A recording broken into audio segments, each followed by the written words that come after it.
मित्रांनो, तुम्हाला माहिती आहे का, की आपल्या देशात कोणत्या प्रकारच्या कॅन्सरचा सर्वात जास्त धोका आहे?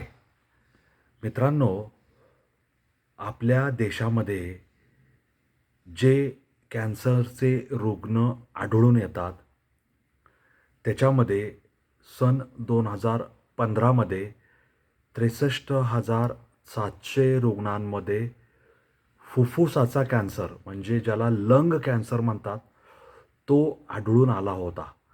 आणि आता 2025 पर्यंत 63,700 वरून हा आकडा 81,000 पर्यंत वाढलेला आहे.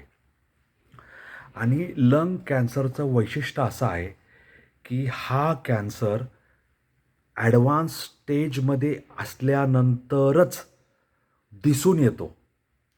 म्हणजे सुरुवातीच्या त्याच्या ज्या काही टप्पे असतात, त्याच्यावर त्याचा उलगडा होत नाही.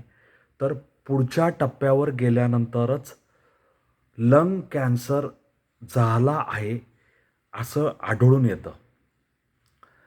आणि आता त्याच्यावर मात करण्यासाठी किंवा तो लवकर झाला आहे, हे समजून येण्यासाठी डॉक्टरांनी ज्या काही चाचण्या घेतल्या होत्या, त्या चाचण्यांना यश आलेलं आहे. आणि हे यश इतकं चांगलं आहे, की फुफ्फुसाचा कॅन्सर होण्याच्या साधारण 5.5 वर्ष आधीच त्या रुग्णामध्ये ती लक्षणं किंवा रुग्ण लंग कॅन्सर होण्याच्या वाटेवर आहे, हे समजणार आहे. त्यामुळे लंग कॅन्सर होण्याची पूर्वसूचना देणाऱ्या गोष्टी या संशोधकांनी, शास्त्रज्ञांनी शोधून काढलेल्या आहेत.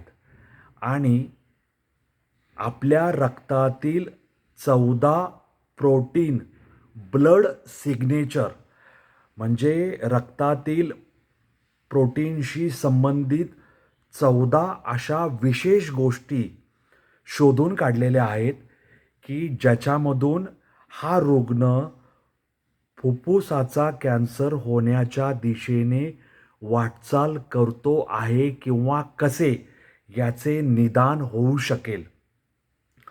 आणि या चाचण्या घेत असताना संशोधकांना हे सुद्धा समजलं, की जर रुग्ण त्या वाटेवर आहे याची पूर्वसूचना मिळाली किंवा रक्तातील त्या 14 प्रोटीन ब्लड सिग्नेचरमध्ये असे काही वेगळे घटक आढळून आले, तर रुग्णांना संभाव्य ब्लड कॅन्सर होण्याची जी शक्यता आहे, त्या दृष्टीने मॉनिटर करता येईल, म्हणजे संनियंत्रण करता येईल त्या दिशेने जाणाऱ्या वाटेचं.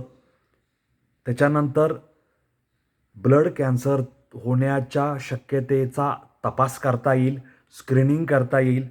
आणि त्याच्यानंतर तो होऊ नये म्हणून प्रतिबंधात्मक हस्तक्षेप म्हणजे प्रिव्हेंटिव्ह इंटरसेप्शन करता येतील, असं डॉक्टरांचं म्हणणं आहे. आता डॉक्टर अभिषेक शंकर जे रेडिएशन ऑन्कॉलॉजिस्ट आहेत, जे AIIMS म्हणजे AIIMS Indian all India institute of medical सायन्समध्ये दिल्ली येथे ते काम करतात. त्यांनी ह्या सगळ्या चाचण्यांबद्दल अभिप्राय दिलेले आहेत, आपलं मत व्यक्त केलेलं आहे. आता डॉक्टर काय म्हणतायत, तर ह्या ज्या चाचण्या आहेत, त्या रिस्क असेसमेंट करण्याच्या दृष्टीने आपण त्यांच्याकडे पाहायला हवं. रिस्क असेसमेंट म्हणजे काय, तर धोक्याची चाचणी करणे, धोका आहे का नाही हे पडताळणे, या दृष्टीने ह्या रक्ताच्या चाचणीकडे आपण पाहायला हवं. आणि ही चाचणी रोग झाल्याची तपासणी करणारी यंत्रणा नव्हे, अशा प्रकारचं डॉक्टरांनी आपल्याला सांगितलेलं आहे, की तुम्ही त्या दृष्टीने त्याच्याकडे पाहू नका. तर धोक्याची पूर्वसूचना देणारं असेसमेंट किंवा पडताळणी ह्या दृष्टीने त्यांनी पाहण्यास आपल्याला सुचवलेलं आहे. आता हे जे 14 प्रोटीन ब्लड सिग्नेचर आहे, तर ते रक्ताची गाठ म्हणजे ट्यूमर शोधत नाहीत. ते फक्त एवढंच शोधतात, की भविष्यात संबंधित रुग्णाला सगळ्यात जास्त धोका आहे किंवा नाही. म्हणजेच ब्लड कॅन्सरचा धोका आहे किंवा नाही.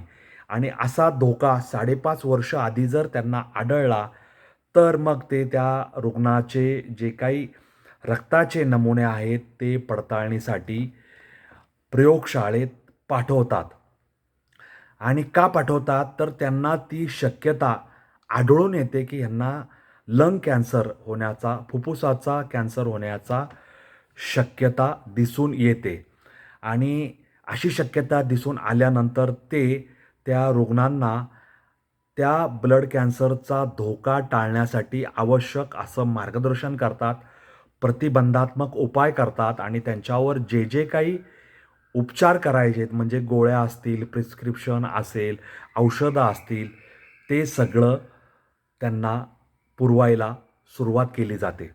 आता हे जे आहे, हे आंतरराष्ट्रीय स्तरावर या ब्लड सॅम्पल तपासणे, त्यांना धोका आहे का नाही पडताळणे, ह्या सगळ्या गोष्टी आंतरराष्ट्रीय स्तरावर घडत आहेत.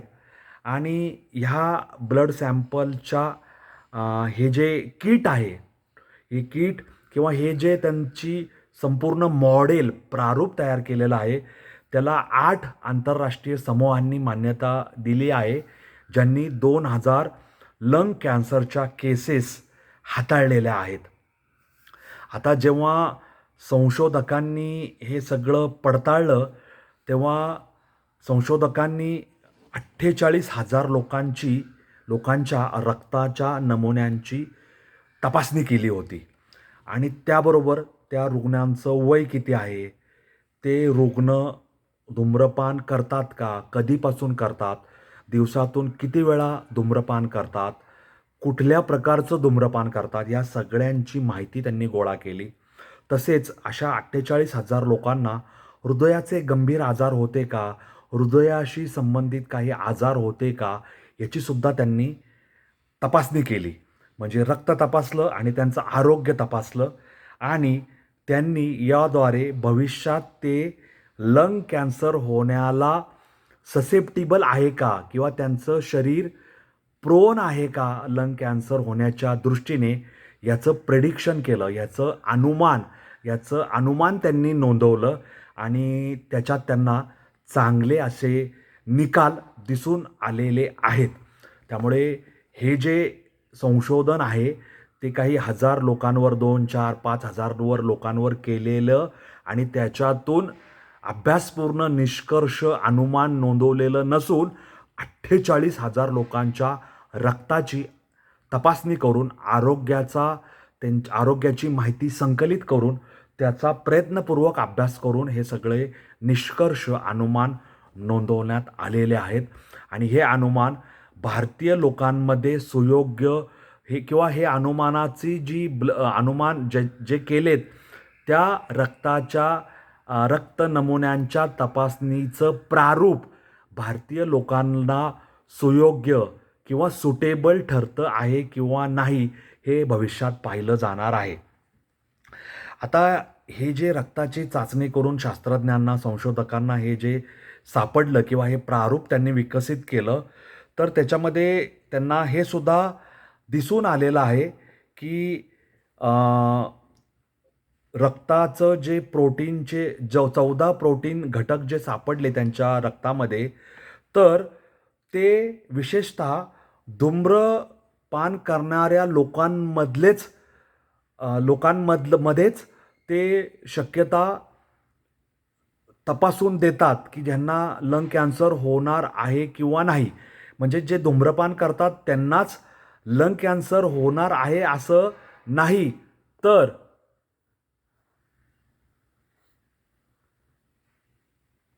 म्हणजे जे धूम्रपान करतात त्यांनाच लंग कॅन्सर होणार आहे, एवढंच त्या ब्लड सॅम्पलच्या अभ्यासातून दिसून आलेलं आहे असं नव्हे, तर जी लोक प्रदूषणाला सामोरी जातात, पार्टिक्युलेट मॅटर म्हणजे PM10 असेल, PM2.5 असेल, हे जे पार्टिक्युलर मॅटर्स आहेत, म्हणजे धुलीचे सूक्ष्म कण, ते ज्या लोकांच्या श्वसनामध्ये येतात किंवा ज्या लोकांना प्रदूषणाच्या तीव्र समस्यांना सामोरं जावं लागतं, त्या लोकांमध्ये सुद्धा, त्या लोकांच्या ब्लड सॅम्पलमध्ये सुद्धा लंग कॅन्सर होण्याच्या दिशेने त्यांची वाटचाल होत आहे, हे दिसून आलेलं आहे.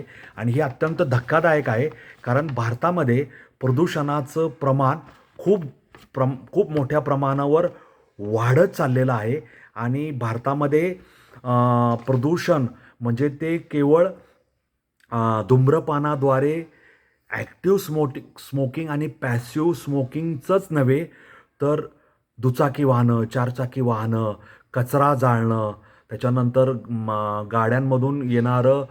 गाड्यांमधून बाहेर पडणारा धूळ, रेडीमिक्स कॉन्क्रीटमधून बाहेर पडणारी सिमेंटचे कण, धुलीकण, त्याच्यानंतर खाणींमध्ये केलं जाणारं काम, जंगलांना लागणारी आग, या सगळ्यांचं प्रमाण भारतात वाढत आहे.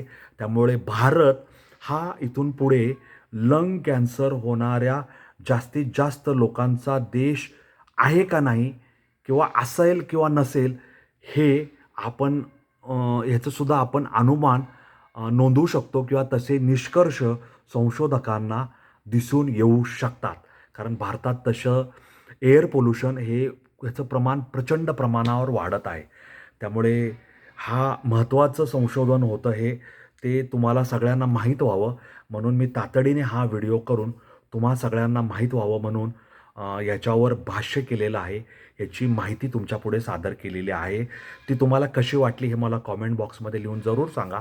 असेच वेगळ्या वाटेवरचे व्हिडिओ ऐकण्यासाठी, नवं काही समजून घेण्यासाठी माझा चॅनल लाईक आणि शेअर करा. माझा चॅनल सबस्क्राईब करा. माझे रील पाहत जा, ते लाईक आणि शेअर करा. मला फॉलो करायला विसरू नका. तुमचे आप्तजन, स्नेहीजन, नातेवाईक, मित्रपरिवार या सगळ्यांना माझ्या रील आणि चॅनलबद्दल सांगा. सबस्क्राईब करायला सांगा, फॉलो करायला सांगा, रील आणि व्हिडिओ हे शेअर करायला सांगा, लाईक करायला सांगा. आणि माझ्याबरोबर जोडलेले राहा. असंच काहीतरी वेगळं मी घेऊन येत असतो, कारण माझी वाटच ही अनवट वाट आहे. एवढंच या निमित्ताने तुम्हाला सांगतो. ह्या नोटवर तुमची रजा घेतो. धन्यवाद. जय हिंद, जय महाराष्ट्र, वंदे मातरम. जय श्रीराम, जय जगन्नाथ, जय सनातन. धन्यवाद.